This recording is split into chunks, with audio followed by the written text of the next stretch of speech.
Good morning. Thanks for joining us. The Republican convention is in the books. And before we move on to the Democrats in Philadelphia, let's take a moment to get a debriefing on how things went in Cleveland from inside the hall with our reporter on the scene at the GOP gathering, my colleague Paula Ebben. Paula, welcome back to civilization. Yes, it's good to be here. Not that Cleveland and Northern Ohio aren't wonderful places. I'm just fooling around. They were great people. They did a good job, no question. Well, I think we all know that it's crucial for Donald Trump's chances in November that he consolidate support among Republicans. I believe past nominees have had in the 90%. He was somewhere in the low 80s heading into this. And there were two moments that seemed to highlight lingering divisions within the party. The floor battle on Monday and, of course, the Ted Cruz non-endorsement speech on Wednesday. You were there for both of those. Yeah. What did you observe about the extent of the splintering, and what conclusions did you draw? On Monday, about 4:15 in the afternoon, when we were there getting ready, finishing writing our stories, and you started to hear the gaveling and the normal droning on about the Rules Committee, and suddenly there was this screaming and yelling about bringing the vote to the floor, and so there was this explosion of activity where I thought, boy, you just don't see that in modern day conventions anymore. People had said the day before, they had told us on the street, the Never Trump people are going to make a scene. It's their last stand, and they're going to try to do something.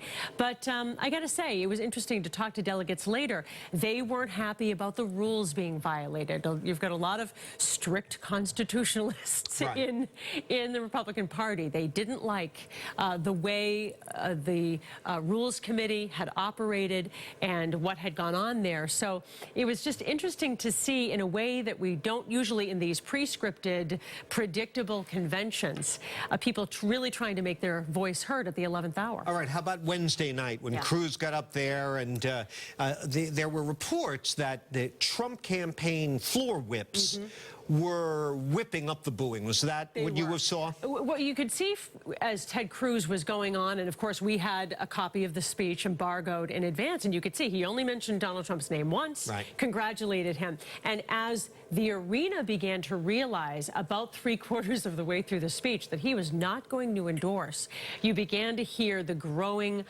yell of say his name, say his name, and you knew the ugliness between the men, so that by the time Ted Cruz said, vote your conscience, then they really flipped out, and people in the hall were very upset. I can't say that I specifically saw the floor whips doing that, but they were very active throughout the week, getting people to cheer, getting them to respond, but it was very visceral when they were booing him as he was walking off the stage. It was a dramatic moment. When the next poll comes out about the percent of Republican support that Trump has, do you think we'll see a flat result, an improvement? I think you're probably going to see a slight improvement, because all of the delegates that we spoke with there said, a lot of them, I was originally with Rubio, I was originally with Cruz, but I've decided I cannot vote for Hillary Clinton. We cannot let her in the White House. That seemed to be the refrain over and over. I've embraced him because we cannot go in the other direction. Speaking of Hillary Clinton, before we take our break here,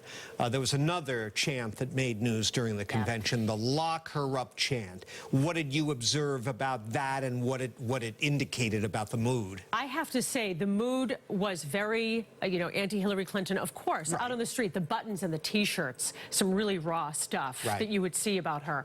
In that arena, when every single person was screaming, lock her up, at Chris Christie during his indictment of her, it was an unsettling moment. I said to my colleagues, it almost sounded like a witch trial. It was sort of an out of control, again, very visceral, emotional moment. And you could tell by Thursday night, when they started and tried it once during Donald Trump's speech, he put his hands up like this and said, let's defeat her in November. You could tell by then they realized that was a bad mistake for women to watch that on national television. So they wanted to squelch it right there. Absolutely. Very interesting. All right, let's take our break, and when we come back, we'll talk more about what was going on, perhaps that you didn't see on your TV screen or computer screen at home at the Republican convention with my colleague Paula Ebben when we continue. Stay with us. Welcome back to our Republican convention, or post-convention, I should say, debrief of my colleague, the reporter who covered the convention for us in Cleveland, Paula Ebben. And Paula, another big goal for the Trump campaign at this convention was to reach out beyond the base. Reach out to the people watching at home, try to persuade some undecideds and independents to at least consider supporting Trump. There was a lot of media hand-wringing about, oh, the dark tone and everything. And there was some of that. It was sort of painted a pessimistic vision of America, unless we elect Trump. But I was struck by one thread throughout the convention where they brought on sort of regular folks who Trump had reached out to, given an opportunity to succeed. And this was portrayed as an allegory for how he might unlock opportunity for regular Americans. I thought that was kind of positive. What did you observe? It was. I thought it was a very effective device. Obviously, his children and his wife were going to rave about how much they adore him, and that's expected of every candidate's family. But they did try to put forth, especially women, especially some minority women within the Trump organization, who spoke about how Donald Trump had given them a chance, had picked them out of obscurity and seen something in them, and they tried to humanize him. A particularly effective speaker, in addition to Ivanka Trump, I think, was a colleague of his from New York, just a friend, this man, Tom Barrack, who people might have seen. The investor. The investor, who really talked about him during his father's death. And I do think it was important for them to say the kind of larger-than-life character you've all seen on reality TV and in print for the last 30 years, there really is a real person in there. And a lot of them, I interviewed Carrie Woolard, who is the GM of the Trump winery, which his son Eric oversees. Right.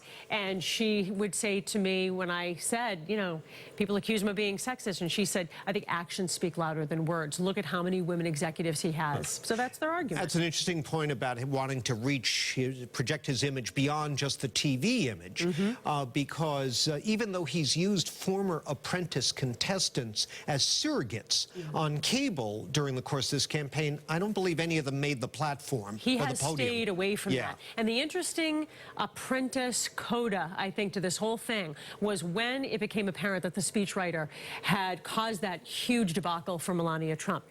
He did not say, you're fired, which is what America expects from him. He said, this is someone who has worked for us for a long time, done good work, we're loyal to her. We're not going to accept her resignation. I thought that was a very interesting choice. Well, we got to wrap up, but super quickly, Governor Charlie Baker was a no-show. Any negative fallout that you picked up from the mass delegates about that? Among the mass delegates that I asked about that, their response was, it's his loss. If there is a President Trump, he won't be connected. One delegate said to me, well, I think Charlie's worrying about his donors here in Massachusetts. He couldn't be seen there in Cleveland. Certainly, Ohio Governor John Kasich felt the same way. Well, this is Massachusetts after all. Paula, great job. Thank you very much. Thank you so much. Welcome back. And don't forget, our colleague Liam Martin is heading to Philadelphia as we speak to anchor our coverage of the Democratic National Convention, and I'll be back here providing analysis all week long. Hope you'll join us then. For now, I'm going to turn it back over to my colleagues for more WBZ News.